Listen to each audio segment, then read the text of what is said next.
Nilipata hili tatizo ilikuwa ni siku ya Jumapili usiku. Tulipika chakula nyumbani.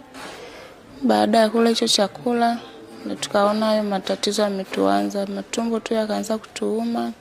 Tukaanza kutapika na kuharisha. Tukateseka kwa usiku wote mpaka palipofika asubuhi ikabidi tuje hospitalini. Tulipokuja hospitalini tukaishwa kwenye chumba cha emergency. Tukatundikiwa drip. Baadaye kidogo hali zikawa kama zinaendelea vizuri, tukawa tumeruhusiwa. Tuliporudi nyumbani pia hali ikabadilika. Matumbo yakaendelea kuuma, moyo ukawa unaenda mbio. Ndio baadaye ikabidi tena turudishwe hospitalini.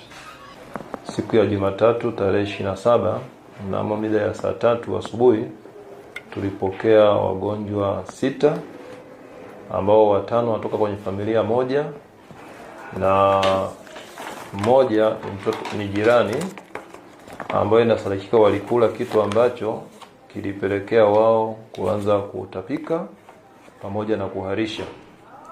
Kwa baada ya kuwapokea tuliweza kuwapa huduma za kwanza, baadaye walikaa vizuri wakarejea nyumbani. Lakini tuliwasihi kwamba kama wataona mabadiliko yote yale waweze kurejea au kutoa taarifa. Siku ya jana tarehe 28 kwenye mida ya saa 3 usiku walirejeshwa tena hapa kituoni baada ya kuona kwamba ile hali ya kutapika imeisha, lakini ile hali ya kuharisha bado ilikuwa inaendelea. Kwa hiyo ikabidi warejeshwe hapa, na alikuwepo mwenyekiti wa kijiji na mtendaji pia waliwasindikiza, na mwenyekiti wa kitongoji pia. Hawa ndugu wanatoka katika kitongoji cha Majengo katika kijiji cha Magugu.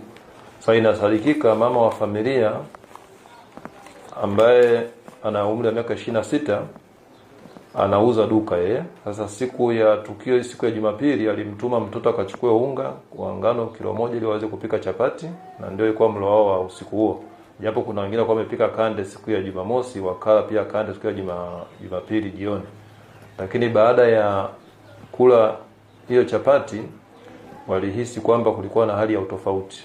Japo sasa wakati wanaandaa chakula umeme kama ulikatika, luku nano iliisha. Kwa hiyo ikabidi binti atoke amfuate mama yake dukani ambako kuna mwendo kidogo ili kwenda kuchukua umeme mwingine.